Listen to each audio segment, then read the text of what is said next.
No, jaz moram reči, da najprej je bilo potrebno vzpostaviti zaupanje znotraj občinskega sveta, kajti pred 17 letom občinski svet občine Brežice skoraj ni funkcioniral, enostavno ni bilo podžupanov, niso bili sprejeti akti, proračuni niso bili sprejeti, zato je bilo zelo pomembno, da smo na nek način seveda spostavili to zaupanje, predvsem z tem delitev vseh raznih položajev in pa mest v odborih glede na volilne rezultate. Druga naloga, zelo pomembna, je bila reorganizacija občinske uprave, ki je bila sposobna pridobivati najprej dodatna sredstva, kajti treba povedati, takrat, ko sem jaz prišel na občino, je bilo praktično proračun 15 milijonov, milijon pa pol je bilo investicij, vse ostalo se je porabilo samo za svoje delovanje. Danes pa imamo proračun praktično skoraj 43 milijonov in 25 milijonov investicij, kar pomeni seveda, da je potrebno ta sredstva pridobiti in pa potem imeti tudi ekipo, ki je sposobna tako velike projekte voditi. Seveda, naslednja naloga je bila pa tudi reorganizirati javne zavode, da postanejo res pravi servis sodelovanja z lokalnimi skupnostmi, z društvi, s krajevnimi skupnostmi in pa zelo pomembna je seveda tudi ta infrastrukturni del. Naj povem, da v teh 17 letih je v občini Brežice bilo investirano skoraj 200 milijonov evrov, okoli 150 milijonov evrov pa smo namenili za transfere neposredne, ko gre za občane, društva in pa podjetja. Tako da to je bil res en veliki zagon pri vsem ostalem. Vse investicije pa smo delali enakomerno po celi občini, po vseh krajih, tako imamo tudi na spletni strani sedaj praktično zemljevid vseh investicij, ker si vsak občan lahko pogleda, kje je bilo kaj narejeno, v katerem obdobju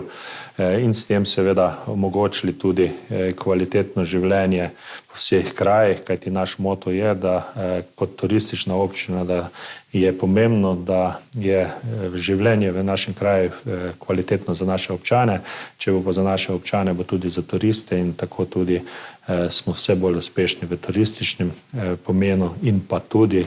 ugled občine se je bistveno povečal tudi v slovenskem merilu. Če še povem par izzivov za naprej, definitivno je ključnega pomena, da se nadaljuje z vsemi temi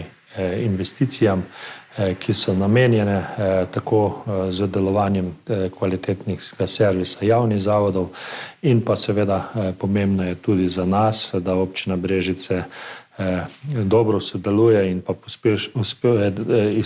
praktično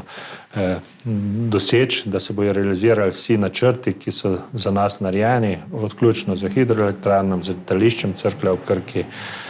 prav tako z ostalo infrastrukturo. Treba povedati, da seveda tudi kot obmejna občina zahtevamo, da seveda, da se tudi življenje ob meji čim bolj vzpostavi. Prav tako pa seveda kot obmejna občina so pomembni tudi predvsem pridobivanje teh sredstev za podjetnike in veseli me, da smo na tem gospodarskem področju pridobili tudi nova podjetja, kot so TPV, Narejan in še nekatera druge stvari. Seveda kot občina, ki pa živi v neposredni bližini enega izjemno pomembnega objekta, kot je nuklearna elektrarna, pa v prihodnosti tudi bomo zahtevali in želeli biti aktivno vključeni v umeščanju JEK2, prav tako pa pri ustanavljanju regije Posavje biti kot en močen partner, ki bo imel besedo pri odločanju in tudi pri ustanavljanju. Mislim prvo, da bo treba uskladiti predvsem dejansko in pa biti obveščen redno o vseh aktivnosti in pa seveda tudi z javnosti komunicirati in pa obveščati o vseh tako pozitivnih kot negativnih stvari. Prav tako pa verjamem, da bo treba tudi določiti prej ali odškodnino ali rento še naprej, kako se bo delila. Definitivno jaz mislim, da mora biti ključno pri tem število prebivalcev, ki je v tem krogu in pa verjetno bo morala biti ta novi blok še kot dodaten zagon in pa razvoj celega Posavja, kjer bi bilo potrebno vključiti tudi občino Sevnica, Kostanjevico in pa vse ostale, kajti treba najti neki model, da bojo praktično vsi občani v Posavju na račun tega objekta, ki je verjamem, da je nujen, da je ga potrebno za samooskrbo in pa brezogljično družbo narediti, vendar definitivno pa mora to okolje posavsko dobiti več na račun tega.